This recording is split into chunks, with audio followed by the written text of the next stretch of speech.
Buenos días, tardes y noches. En este video lo que vamos a ver es un artículo titulado La organización del trabajo en colonias sociales de insectos. Y este es un artículo que se publicó en la revista Complexity, realizado por la investigadora Deborah Gordon, que es doctora en zoología por la Universidad de Duke y que estudia el comportamiento social de las hormigas, espero pronunciarlo bien, Pogonomyrmex barbatus, mejor conocidos como hormigas rojas cosechadoras. Y bueno, la verdad que me pareció interesante compartir este artículo. La autora nos va a decir que una colonia social de insectos opera sin ningún control central y ningún miembro dirige el comportamiento de otro. Y además, un solo trabajador no puede evaluar todas las necesidades de una colonia. Entonces, la pregunta que se plantea esta autora es: ¿cómo los trabajadores de manera individual pueden en conjunto producir el comportamiento de la colonia en general? La autora comienza diciéndonos que en una colonia se va asignando diferentes tareas para el mantenimiento y la funcionalidad de la colonia. Por ejemplo, la búsqueda de alimentos, el cuidado de las crías, la construcción del nido, entre otras.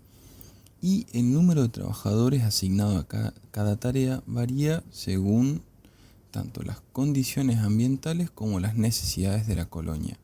Por ejemplo, cuando hay más larvas para alimentar, más recolectores buscan comida. Estas tareas se dividen entre dos grandes grupos, uno al interior del nido y otro al exterior del mismo. En el interior, las hormigas cuidan de la cría, procesan y almacenan semillas, construyen y mantienen cámaras, o pueden quedarse simplemente en el interior haciendo nada.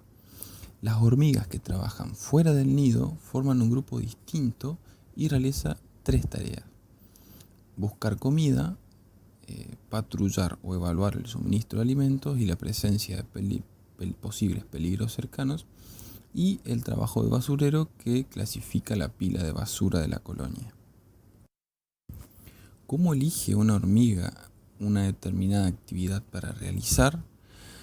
La autora concluye que la decisión de una hormiga depende tanto de las señales físicas y del medio ambiente. Un ejemplo posible es: si el nido está dañado, más hormigas van a realizar el trabajo de reparación y mantenimiento del nido. Y por otro, también de las señales sociales que surgen de las interacciones entre las hormigas.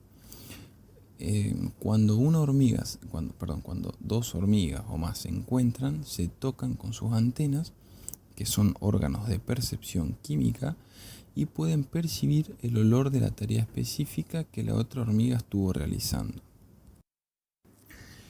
Esta conexión o este encuentro entre dos o más hormigas es central, por ejemplo, nos dice la autora, entre las hormigas patrulleras y las recolectoras.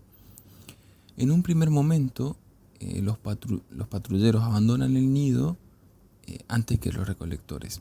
Se alejan unos centímetros primero y luego regresan al nido. Un segundo grupo de patrulleros rodea el nido o la colonia y luego sale por senderos. Estos patrulleros de senderos determinan las direcciones tomadas más tarde por los recolectores, y los recolectores ignorarán, según los estudios, las fuentes de alimentos no visitadas por los patrulleros. Los primeros recolectores prefieren las direcciones en las que se encuentran con la mayoría de patrulleros que regresan, y los recolectores posteriores imitan las direcciones de los recolectores anteriores.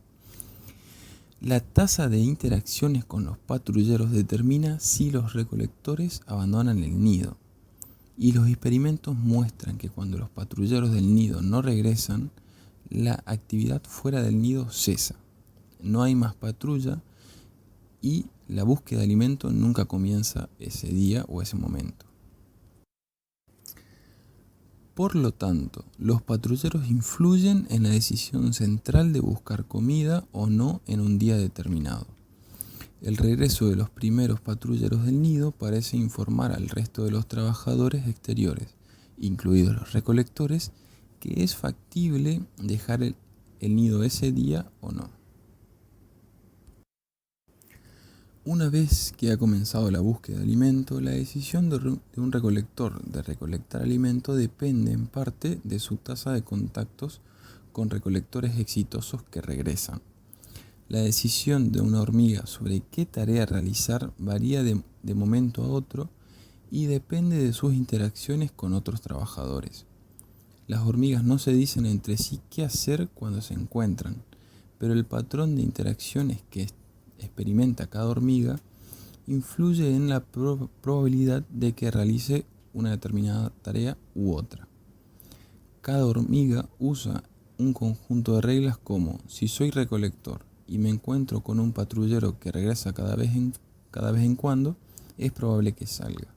Si el recolector no se encuentra con un patrullero que regresa, la probabilidad de que salga disminuye y me dedique a tareas en el interior del nido. Los detalles de la asignación de tareas no son los mismos en todas las especies de insectos. De hecho, debido a que los insectos sociales prosperan en entornos tan diversos, es probable que diferentes especies hayan desarrollado interacciones sociales muy diferentes. Por ejemplo, la relación entre patrulleras y recolectoras en estas hormigas permite un ajuste muy lento a los cambios en la disponibilidad de alimentos, lo cual es apropiado en el desierto, donde la disponibilidad de alimentos cambia lentamente. Las especies de hormigas más oportunistas, que se aprovechan rápidamente de pequeñas ráfagas en el suministro de alimentos, probablemente operen de manera muy diferente.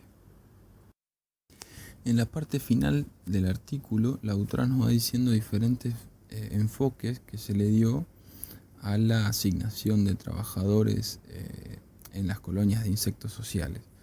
Un enfoque puede ser el de modelar la asignación de trabajadores entre tareas según la hipótesis de buscar trabajo, que es decir, donde la decisión de un individuo de realizar una tarea puede depender si se encuentra en un lugar donde esa tarea es necesaria. Otro modelo, dice la autora, es de los autores Robinson y Page, que plantean un modelo de comportamiento de las abejas basado en diferencias genotípicas entre trabajadores. Supone este modelo que cada genotipo tiene un estímulo que lo hará realizar una determinada tarea. Los estudios empíricos de las abejas apoyan este modelo con respecto a algunas tareas, pero no a otras en cambio. Al margen de estos estudios, hasta ahora ha habido dos grandes modelos teóricos de asignación de tareas en hormigas recolectoras. El primero implica el hecho de que las decisiones individuales se basan totalmente en interacciones con compañeros de nido. El segundo modelo indica que la decisión de un individuo sobre qué tarea realizar se basa en dos tipos de estímulos. Señales ambientales, por un lado, que determinan si la hormiga tendrá éxito en su tarea o no, y por otro lado, interacciones con otros individuos. Este segundo modelo es más realista que el primero en el sentido de que incorpora estímulos tanto ambientales como sociales. Parece probable que en todos los insectos sociales, tanto las señales ambientales como las sociales contribuyan a las decisiones de la tarea de un individuo. Poniendo un ejemplo, los picnics proporcionan una señal ambiental. Si las hormigas no respondieran a los cambios en el suministro de alimentos, no veríamos hormigas en los picnics. Las respuestas a los estímulos ambientales es un componente de varios modelos anteriores.